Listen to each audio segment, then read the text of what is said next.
C'est l'histoire d'une quinquagénaire qui, vu qu'elle se fait chier, amène sa petite fille sur une épave de paquebot retrouvée en pleine mer. Elle brave le danger, le froid, les conditions difficiles. Tout ça pour lui parler de son crush il y a 50 ans, qui est le premier à lui avoir fait relire la tulipe. Ainsi, notre histoire se passe dans le passé. Jingle flashback. Non. Il y a 50 ans donc, Jack, un petit voyou ex-membre des PZK, gagne au poker un voyage vers Boston, dans un nouveau super paquebot, le Titanic. Je voudrais que pendant quelques secondes, nous ayons une pensée pour Rodolphe, qui a perdu au poker son billet, et avec lui sa dernière chance de rentrer chez lui, vers sa femme et son fils unique, souffrant atrocement d'une maladie inconnue et attendant désespérément son papa, afin que celui-ci lui ramène le seul remède capable de le guérir. Une fois sur le bateau, Jack voit une jeune femme qui essaie de se suicider. Il la sauve. Cette jeune femme, c'est Rose. Jack, il se dit qu'elle a sûrement essayé de se suicider parce que Rose, c'est quand même le plus nul des Power Rangers. Mais en fait, il apprend que c'est parce qu'elle est riche, blanche et hétéro et qu'elle va être mariée de force pour que sa famille évite la banqueroute. Jack, il a juste retenu riche hétéro. Du coup, l'envie lui vient de cueillir le bouton de Rose, si tu vois ce que je veux dire.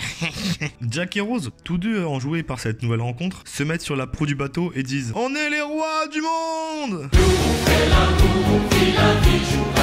Le soir même, Jack est invité à une fête en première classe. Jack il se dit que sans lumière tamisée, sans tasse et sans ça va être tendu d'initier Rose à la bête à deux dos. Pour Rose, c'est pas la joie non plus. Elle vient juste d'apprendre qu'il y a plus de concombre pour le gin tonic. Jack joue donc le tout pour le tout et révèle sa carte face cachée. Le dernier verre chez moi. Que Rose accepte. Mais en fait, il en profite pour l'amener dans une soirée underground en 3ème classe. En parallèle, t'as un mec qui va voir le capitaine du bateau et qui lui dit « Vous devriez accélérer l'allure ». Le capitaine il dit « Pas envie. » L'autre gars il dit donc « Vous seriez célèbre ». Le capitaine il dit Pas envie. L'autre gars il dit donc « Pensez aux femmes, à l'argent ». Le capitaine il dit Pas envie. L'autre gars il dit donc « Je vous filerai un Oscar ». Alors le capitaine il dit « Oh putain, génial, merci. Pendant ce temps, Jack et Rose s'enjaillent avec la plèbe. Et ils dansent, Techno, toujours pareil. boivent du whisky, dansent, jouent au piccolo, dansent,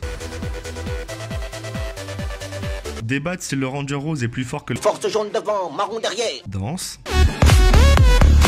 Et ils font des concours de crachat. Jack il perd parce qu'à la base c'est dans Rose qui veut cracher. Rose elle se fout de sa gueule. Tu sais pas jouer, Jack. T'es mauvais. Après ils se mettent un peu à l'écart. Jack il se dit qu'il va enfin réussir à rentabiliser les 22 gin tonic et les 16 shots qu'il a payés. Rose elle se fout à poil. Jack il panique non plus. Rose elle lui dit dessine-moi comme une française. Du coup Jack il a dessiné avec un gilet jaune. Et après il se rappelle qu'elle est pas belge. Du coup il lui rajoute 2 étoiles sur le maillot. Touché par la tension, Rose elle l'amène vers une vieille Ford.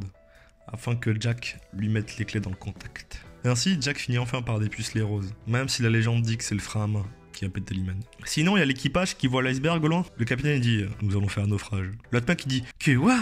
Nous sommes dans un film catastrophe et nous allons faire naufrage ? Qui plus est avec un bateau qu'on n'arrête pas de dire insubmersible ? C'est pas possible !» Mais si, c'est possible avec la carte Kiwi. Après, il se passe des choses. Le bateau, il se prend l'iceberg, il coule, et plot twist, il n'y a pas assez de canaux de sauvetage pour tout le monde. Du coup, c'est les femmes et les enfants d'abord. Comprenez, les riches et les puissants. Il y a beaucoup de morts, y compris le Ranger Rose. Nos deux héros n'échappent pas au naufrage. Et vu qu'au début, il n'y avait pas de vieux avec la vieille, on sent que ça va mal tourner pour Jack. Par chance, Jack et Rose réussissent à choper une porte, mais Jack est un gentleman et tient la porte à Rose. Rose, elle lui dit des trucs mignons, genre je vais continuer de penser à toi, ne lâche pas, je t'aime, je vais t'acheter une bière. Mais -20, quand t'es pas un poisson pané, c'est mortel comme température. Et Jack meurt. Il part au goulag, mais il perd son 1v1. À la fin, Rose est sauvée à temps et abandonne sa fortune parce qu'elle en a marre de payer des impôts. Jack se réveille dans une maison à côté de Marion Cotillard et se rend compte que tout n'était qu'un rêve dans une piscine. Et la femme de Rodolphe, après la mort de son fils, refait sa vie et devient le Ranger Rose. Ah et... Jack, je veux que vous me dessiniez comme... Samuel, Samuel, Voilà.